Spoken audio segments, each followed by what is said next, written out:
Assalamualaikum warahmatullahi wabarakatuh. Alhamdulillahirabbil alamin wa bihi nasta'in ala umurid dunya waddin wassalatu wassalamu ala asrofil anbiya'i wal mursalin wa ala alihi wa sahbihi ajma'in, amma ba'du. Yang terhormat Bapak Dr. Andes Haji Zainal Arifin MPDI selaku dosen pengampu mata kuliah fikih dan teman-teman semua yang kami banggakan. Pada kesempatan kali ini, kami dari kelompok 11 akan menyampaikan materi yaitu mengenai kurban dan akikah. Sebelumnya, izinkan saya sebagai moderator untuk memperkenalkan anggota dari kelompok 11. Yang pertama yaitu ada Pinky Larasakti sebagai pemateri 1 dan Muhammad Imadun Rahmatullah sebagai pemateri kedua, yaitu saya sendiri, dan yang terakhir yaitu Siti Muawiyah sebagai pemateri ketiga. Materi pertama akan dijelaskan langsung oleh Pinky Larasakti, yaitu tentang pengertian hukum, fungsi, dan syarat-syarat berkurban.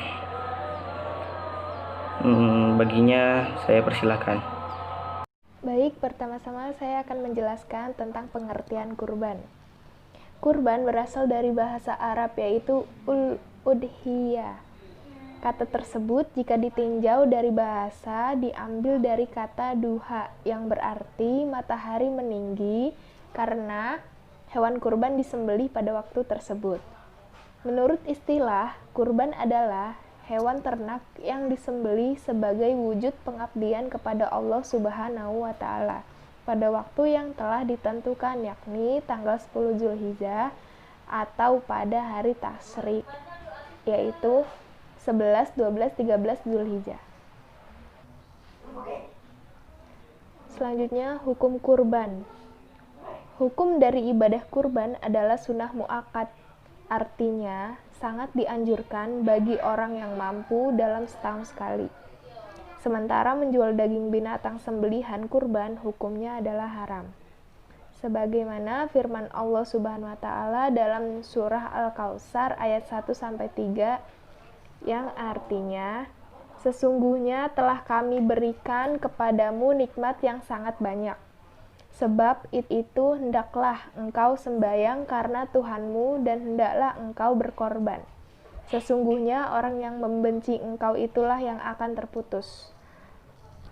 Rasulullah mencela terhadap orang yang mampu tetapi tidak mau berkorban sebagaimana sabdanya, barang siapa yang memiliki kemampuan namun tidak berkurban, maka jangan sekali-kali mendekat ke tempat sholat kami. Hadis riwayat Ahmad dan Ibnu Majah. Selanjutnya ada fungsi kurban. Yang pertama yaitu untuk pendekatan diri kepada Allah Subhanahu wa Ta'ala. Yang kedua, bentuk rasa syukur sebagai perwujudan syukur kepada Allah Subhanahu wa Ta'ala atas nikmat yang telah diterimanya.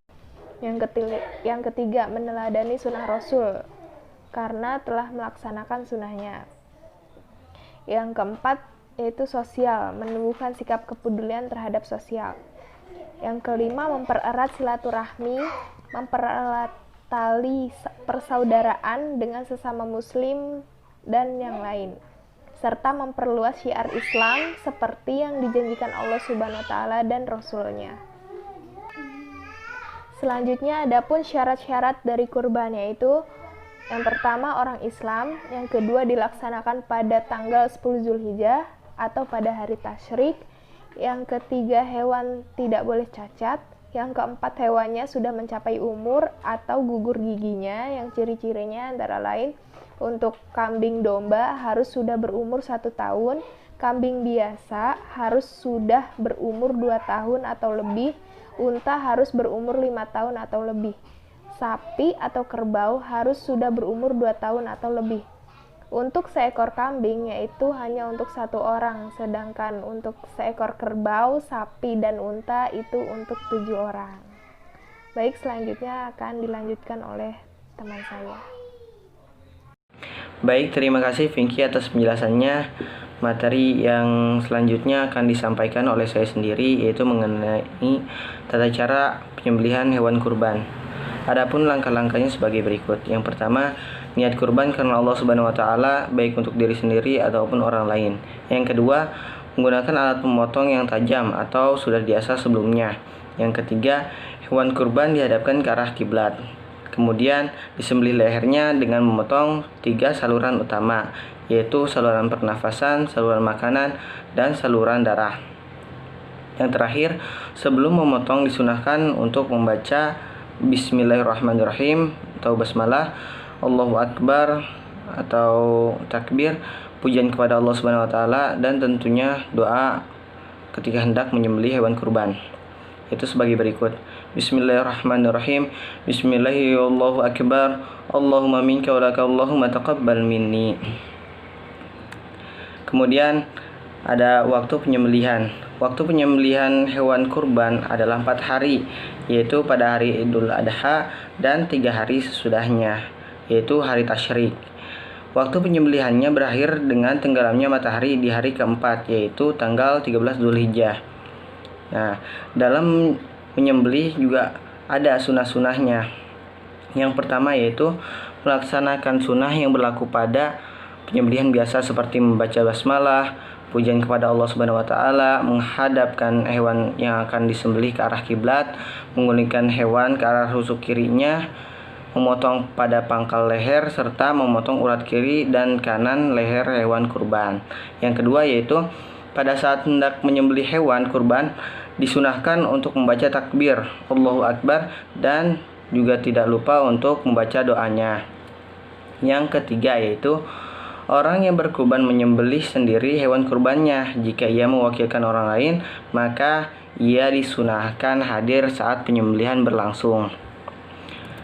Dan adapun pemanfaatan daging kurban sebagai berikut. Ibadah kurban bertujuan untuk mendekatkan diri kepada Allah Subhanahu wa taala dan memperoleh keridhoannya. Selain itu, juga sebagai ibadah sosial untuk menyantuni orang-orang yang lemah.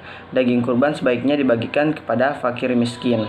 Yang kedua, seekor kambing atau domba hanya untuk dikurbankan untuk 1 orang. Sedangkan seekor unta dan sapi atau kerbau masing-masing untuk 7 orang.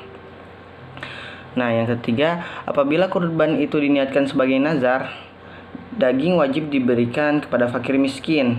Kemudian orang yang berkurban harus mengambil meskipun hanya sedikit. Dan adapun hikmah kurban. Hikmah kurban dibagi menjadi 3, yaitu bagi yang berkurban, bagi yang menerimanya, dan bagi kepentingan umum. Bagi yang berkurban yaitu menambah kecintaan kepada Allah Subhanahu wa taala, menambah keimanan dan ketakwaan kepada Allah Subhanahu wa taala. Kemudian menunjukkan rasa syukur kepada Allah Subhanahu wa taala, dan terakhir mewujudkan tolong-menolong, kasih mengasihi, dan solidaritas. Bagi yang menerimanya, hikmahnya yaitu menambah keimanan dan ketakwaan kepada Allah Subhanahu wa taala dan bertambah gairah dan semangat dalam hidupnya. Dan adapun bagi kepentingan umum, hikmahnya yaitu memperkokoh tali persaudaraan karena ibadah kurban melibatkan semua lapisan masyarakat dan menumbuhkan dan meningkatkan kesadaran bagi orang-orang yang mampu maupun yang kurang mampu.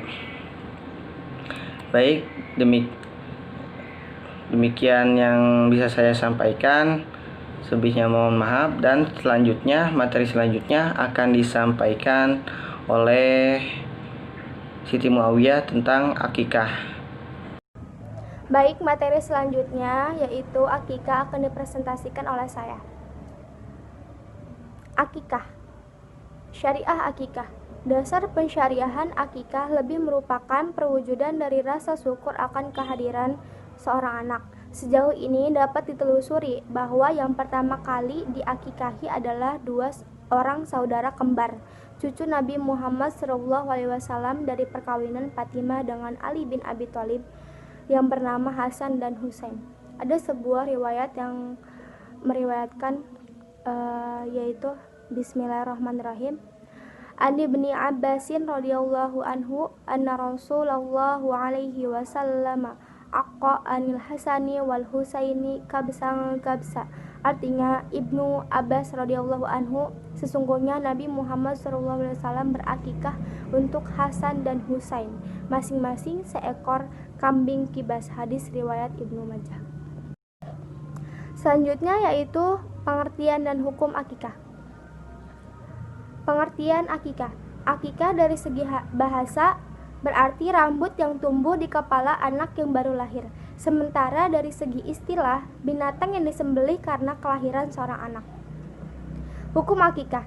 Hakikah hukumnya sunnah bagi orang tua atau orang yang mempunyai kewajiban menanggung nafkah hidup si anak.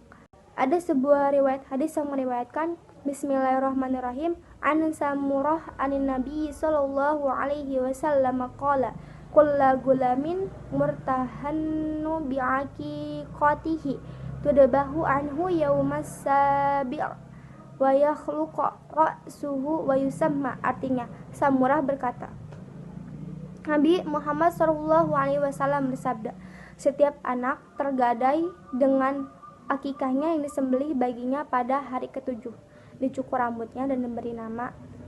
Hadis riwayat Ibnu Majah. Selanjutnya yaitu jenis dan syarat hewan akikah. Akikah untuk anak laki-laki 2 ekor kambing dan untuk anak perempuan 1 ekor kambing. Adapun binatang yang dipotong untuk akikah, syarat-syaratnya sama dengan binatang yang dipotong untuk kurban.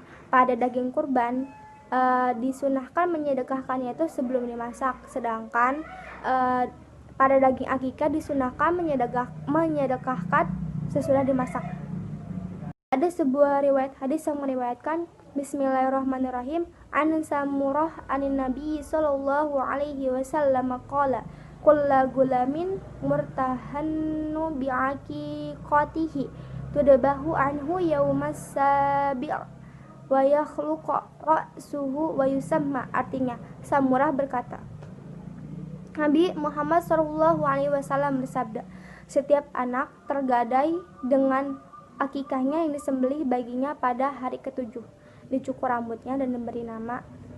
Hadis riwayat Ibnu Majah. Ya, terima kasih Wiwi atas penjelasannya tadi mengenai akikah. Dan itu juga sekaligus menutup presentasi kami kali ini mengenai kurban dan akikah.